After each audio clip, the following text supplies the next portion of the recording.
Saludos y bienvenidos a la entrevista de Teleonuba. Hoy en este espacio tenemos como invitado al coordinador general de Izquierda Unida en Andalucía, Toni Valero. Muy buenas, bienvenido. Muy buenas, bienvenido. Hoy has estado por Huelva, has mantenido un encuentro con Comisiones Obreras en el que has escuchado las reivindicaciones ¿no? del sector del laboral del sindicato aquí en Huelva, ¿verdad? Sí, ciertamente la reunión con Comisiones Obreras ha sido muy fructífera. Comisiones Obreras es una organización que está en el Tajo, pegada al terreno, y entonces no se le escapa nada de los problemas de cualquier territorio y en ese sentido también de las propuestas de mejora. Y la preocupación que me han expresado es el alto grado de siniestralidad laboral que hay en Huelva. Un alto grado de siniestralidad laboral que además viene acompañado también con una cifra en brecha salarial entre hombres y mujeres también más acentuada que en el resto de Andalucía. Por lo tanto, sobre esos problemas que se dan en Huelva, también en otros sitios, pero con mucha intensidad aquí hemos estado hablando, sobre la situación política general del país y, cómo no, sobre la gestión del gobierno andaluz de esta pandemia que está dejando a muchos servicios públicos desguarnecidos ante lo que tienen que afrontar.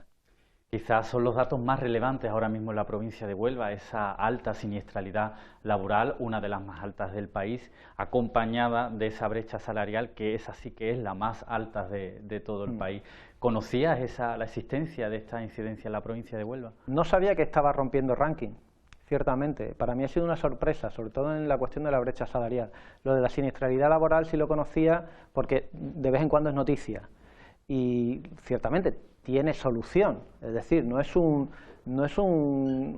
designio divino, no es una plaga que nos llega a Huelva y que no se pueda acometer desde la administración pública, tiene solución. Y ahí Comisiones Obreras está denunciando algo que es de sentido común. Faltan técnicos de prevención en la provincia de Huelva. Las competencias que tiene delegadas el gobierno andaluz para acometer ese problema, pues lo tiene que desplegar con la carga presupuestaria que merece.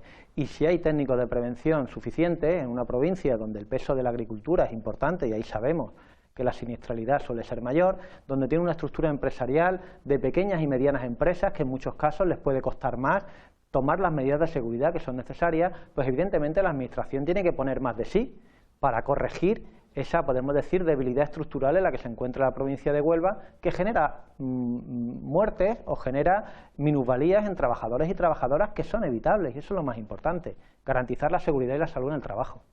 Otra de las demandas que ha hecho el sindicato Comisiones Obreras era que los presupuestos de las diferentes administraciones sean más amables con la provincia de Huelva. Efectivamente, yo creo que tenemos que romper esa lógica de centro-periferia sobre la cual se ha construido nuestro país y que ha relegado a Andalucía a un papel de dependencia económica y que también se reproduce dicha lógica de centro-periferia en la propia comunidad autónoma. O sea, no hemos sido capaces de ser coherentes con lo que estamos reivindicando al Gobierno central, pues hacerlo también en Andalucía y en este caso que tengamos una planificación económica, democrática, de cómo tiene que ser nuestra comunidad autónoma y en este caso contraviniendo las lógicas que generan desequilibrios territoriales que son también desequilibrios sociales. A mí me parece que es necesario en nuestra tierra hablar de un nuevo modelo productivo y en este caso, en ese nuevo modelo productivo que sea un objetivo fundamental el equilibrio territorial en términos socioeconómicos. Vamos a hablar en clave actualidad de la pandemia. ¿Qué valoración puede hacer de las medidas que actualmente está llevando a cabo la Junta de Andalucía para frenar la curva de contagio? Yo lamento tener que decir que las medidas del gobierno andaluz tienen mucho de improvisación, mucho de espectacularización y no mucha eficacia. Lamento decir eso porque al final criticar otras políticas del gobierno andaluz, pues bueno, puede ir la cosa mal, bien, regular, pero no tiene el impacto que está teniendo la pandemia. Una mala gestión de la pandemia tiene un impacto económico y, por supuesto, humano incalculable. No se puede valorar una vida humana y se están perdiendo vidas humanas. Es una gestión improvisada porque, bueno, vimos cómo las decisiones que ha ido tomando a lo largo de esta pandemia, las últimas importantes han sido en diciembre y estas recientes, pues no han tenido siempre en cuenta los criterios sanitarios. Han primado a veces más si estábamos en festivo o no estábamos en festivos. Después, cuando la situación para todos era evidentemente una situación difícil, como hace 2 semanas, el propio gobierno andaluz reconocía las medidas que hemos tomado son insuficientes, hay que cambiarlas, el ritmo de los contagios es explosivo, que la gente se quede en casa, y todo eso nos lo decía sin tomar ninguna medida. Pasaban los días y no tomaba ninguna medida. Y llegamos a la toma de medidas. Y de nuevo, por desgracia, este gobierno andaluz externaliza la responsabilidad de la gestión a la ciudadanía, asumiendo restricciones, a los sectores económicos con su cierre, al gobierno central le exhorta que haga muchas cosas, pero el gobierno andaluz, ¿qué hace? Y hay dos cosas que tiene que hacer y que son fundamentales, desde el primer día de la pandemia. Fundamental es el refuerzo de la atención primaria. Porque si tú refuerzas la atención primaria, detectas rápidamente quién tiene coronavirus, quién no lo tiene, lo aíslas, por lo tanto los rastreadores hacen su papel, y en la fase en la que estamos de la pandemia, donde hay que vacunar, tienes a la atención primaria con la capacidad de tener un ritmo de vacunación intenso. Por lo tanto, generas esperanza, resistes y generas esperanza. Y la otra parte que tiene que acometer el gobierno andaluz, fundamental también, son las ayudas. Se le está pidiendo a pequeños comerciantes, a autónomos, que sacrificen su actividad económica, porque no pueden llevarla adelante con una pandemia. Muy bien, pero habrá que darles ayuda. Si no les das ayuda, al final estás teniendo ahí una situación insostenible en donde estás poniendo a personas en una situación muy difícil, en donde de una u otra manera pues van a querer evidentemente desarrollar su actividad y no está dando ni un duro. Ahora mismo todas las ayudas que están llegando a autónomos y pequeños y medianos empresarios o vienen de los fondos europeos o vienen del gobierno central, y yo creo que el gobierno andaluz pues tiene que hacer eso. Tiene que dejar de improvisar, tiene que dejar de seguir la música y el estilo de Ayuso, que lo abandone, que lo deje para otras cosas, pero no para la pandemia, y reforzar la atención primaria y dar ayuda. En este sentido, ayer en la sesión extraordinaria del Parlamento andaluz, Izquierda Unida presentaba una proposición no de ley para anunciar ese rescate o pedir un rescate para las pequeñas y medianas empresas y autónomos. Sí, bueno, es que es un clamor, es un clamor. Nosotros tenemos una comunidad en donde hay muchísimas pequeñas y medianas empresas que en el mundo rural arraigan a la población al territorio y en las zonas urbanas evidentemente pues generan empleo, generan riqueza y que ahora mismo están en peligro de extinción. Y es muy difícil volver a reabrir un negocio una vez que se cierra.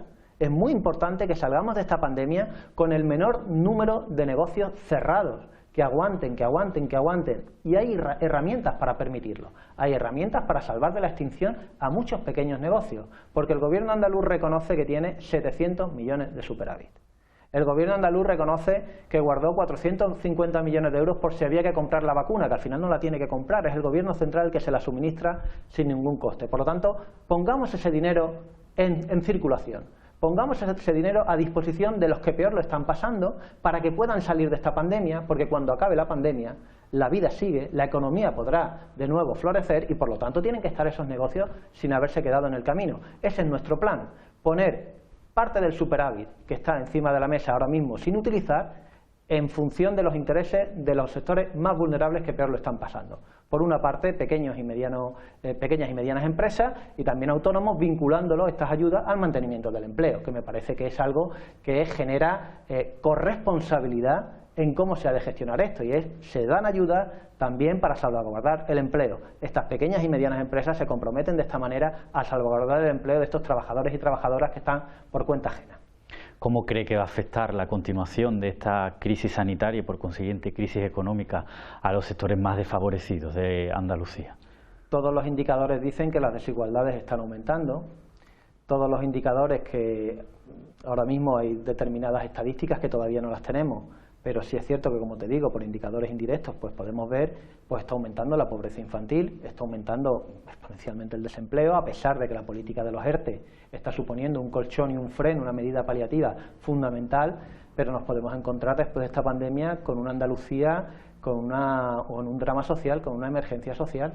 Es así, porque tengamos en cuenta, estamos en una tierra donde la economía informal ya tenía unos porcentajes muy altos antes de la pandemia. Por tanto, esa economía informal todavía más se ha perjudicado a esos sectores que no eran capaces de insertarse en el mercado laboral. De esta manera yo estoy muy preocupado porque nosotros partimos de unas tasas previas que eran líderes, por desgracia, en precariedad, en desempleo, en temporalidad de la Unión Europea. ¿Qué nos vamos a encontrar cuando salgamos de esta pandemia? Pues una situación mucho peor. ¿Qué se puede hacer para evitar eso, según Izquierda Unida? Yo creo que es fundamental hacer dos cosas, que además son de sentido común y que esta pandemia a todos y todas de una u otra manera nos ha hecho reflexionar sobre ellas, sean personas más de izquierda, más de derecha, más de centro. La primera y fundamental, nos hace falta un Estado protector que intervenga y que garantice la seguridad económica y la seguridad vital y la seguridad de los cuidados a la ciudadanía. Y eso, por lo tanto, requiere acabar con ese mantra de que el Estado hay que adelgazarlo. Y en segundo lugar, las políticas de contención del gasto, esa austeridad que ha generado sufrimiento y que no ha recuperado la economía, que ha sido un fracaso en términos de recuperación económica, la ha retrasado. Tienen que ser denostadas.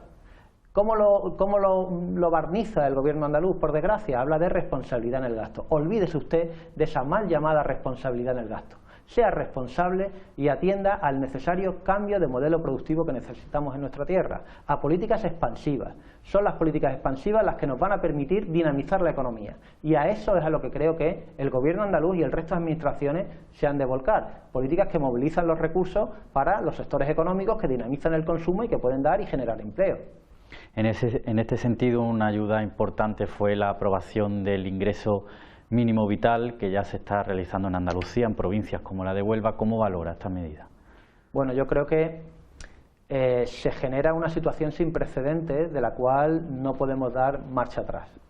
Y es que toda persona, por el hecho de vivir en nuestra sociedad, merece tener unos ingresos mínimos que le permitan vivir con dignidad y con garantías. Yo creo que el ingreso mínimo vital abre esa puerta, y era muy necesaria en un país como el nuestro y en una comunidad autónoma como la nuestra, en Andalucía, donde hay tantas personas pasándolo mal de manera estructural. Es decir, que no es una mala racha, que es que encontramos bolsas de pobreza estructurales en Andalucía. Por lo tanto, es fundamental que esa puerta se abriese. Ahora bien, creo que hay que avanzar más todavía. Hay que avanzar más todavía, hay que avanzar con un ingreso mínimo vital que se resuelva en el menor plazo posible, sin dilación, y que abarque progresivamente a más población de la que ahora mismo está dentro de la que puede percibir esos ingresos. Hablando ahora de política, esta semana conocíamos algunos sondeos de cara a unas hipotéticas elecciones al Parlamento andaluz. Ahí daban ya por hecho que Izquierda Unida se presentaba separada de Adelante Andalucía. ¿Sería partidario de volver a unir o unificar la izquierda andaluza de cara a unas próximas elecciones en Andalucía? Yo creo que sobre todo hay que unificar el voto de la izquierda. La izquierda es plural, la izquierda es diversa. Me parece que dentro de esa pluralidad y diversidad hay unas referencias fundamentales que vertebran y que son, bueno, pues podemos decir constitutivas de una fuerza política a la izquierda del Partido Socialista de aglutinar todos los votos, que son Izquierda Unida y Podemos en Andalucía. Y sobre esos dos pilares creo que tenemos que tener toda la inteligencia, la capacidad y la voluntad, como en otros momentos hemos tenido.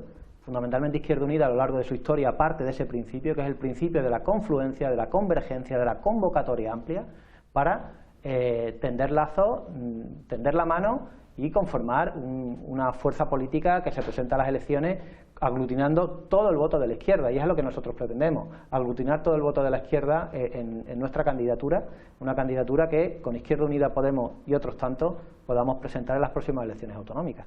¿Cree entonces que Teresa Rodríguez se equivocó al salirse de esa formación? Yo creo que fue un error fundamentalmente porque la ciudadanía, los trabajadores, las trabajadoras, los sectores más vulnerables de nuestra sociedad no se merecían posturas que rompiesen la unidad. A pesar de las diferencias, había que anteponer las cosas que nos unían. A pesar de las diferencias, había que anteponer los intereses de la gente. Y a la gente lo que le interesaba es que estuviésemos todos juntos, estuviésemos todas juntas. Por lo tanto, la línea y decisiones que se tomaron desde Tere Rodríguez a su partido político, a mí me parece que no fue responsable y no fue coherente con el drama social que vive nuestra gente. ¿Cree que puede ser posible para un futuro esa reunificación de todas las izquierdas? Yo creo que es posible de cara a futuro que haya una candidatura y un espacio político vertebrado por Izquierda Unida y Podemos que aglutine a la izquierda del Partido Socialista. A partir de ahí, pues estarán los que estén más cómodos montando espacios particulares, propios, diferenciados. Pero no creo que vaya a ser lo más representativo. Creo que lo representativo a la izquierda del Partido Socialista en nuestra comunidad será lo que sea capaz de vertebrar Izquierda Unida y Podemos y muchos otros y otras que siguen estando ahí, que no se han ido a su casa y con los que seguimos colaborando y trabajando. Mientras se puede volver a esa unificación, la formación, por ejemplo, aquí en Huelva, de Adelante Huelva, actúa por separada. Por una parte la concejala Mónica Rossi, por otro el concejal Jesús Amador. ¿Cómo valora ese trabajo que está realizando? Bueno, yo valoro muy mucho el trabajo denodado que está haciendo la compañera Mónica Rossi en unas condiciones muy difíciles. Creo que está manteniendo con toda la altura y la dignidad una situación difícil, estando a disposición de los ciudadanos que la han votado, que nos han votado, y por lo tanto está cumpliendo ampliamente su labor institucional, su labor social. Y lamentablemente pues se da esa anomalía de otro cargo público que forma parte de ese grupo, que se ha salido de la disciplina del espacio de Podemos, del espacio de Adelante, y que no es coherente con aquello que le llevó a estar en ese grupo municipal. Por lo tanto, esa anomalía democrática, sin lugar a dudas, pues genera un sinsabor, un malestar y yo entiendo una frustración en quienes, bueno, pues quienes confían en lo que votaron, que era ese espacio de confluencia entre Izquierda Unida y Podemos. Y ahí, pues bueno, solo puedo decirle que la situación de este concejal está en manos de la fuerza política que ahí lo puso, que es Podemos, y que tienen que tomar sus decisiones. Toni, por último, de cara a los momentos difíciles que estamos pasando y que quedan por venir, ¿qué recomendación le da a los onubenses y a los andaluces? Pues mire, sin caer en un discurso que pueda naif, querámonos mucho, cuidémonos mucho, protejámonos mucho, pensemos mucho en nuestros semejantes, en nuestros congéneres, pensemos en el que tenemos que estar al lado, porque la situación es muy difícil. No solo es una situación difícil en términos sanitarios, sino también económicos y socioeconómicos, en donde la incertidumbre la tenemos medida en el cuerpo, en donde muchos de nuestros vecinos, vecinas han perdido su empleo, tienen su negocio en riesgo, en donde muchos niños y niñas están en situaciones en casa donde están pasando penalidades. Querámonos y cuidémonos mucho, protejámonos mucho y seamos muy responsables. Hay que trabajar, construir y fortalecer la esperanza, porque de esta vamos a salir. Pero eso hay que trabajarlo, y hay que trabajarlo dando solidaridad, tendiendo la mano y sabiendo que de esta salimos todos juntos o no salimos. Y ese es el mensaje que yo creo que, que me creo a pie juntillas y que creo que es lo que nos puede salir con la cabeza bien alta de esta pandemia, que nos tiene que enseñar muchas cosas en cuanto a cómo hemos de convivir y cómo debemos de afrontar la vida en sociedad. Pues que así sea. Toni Valero, muchísimas gracias, ha sido un placer. A vosotros por la invitación, muy amable. Pues nos despedimos del coordinador general de Izquierda Unida en Andalucía, Toni Valero, y también de vosotros. Nos vemos en la próxima entrevista. Muchas gracias.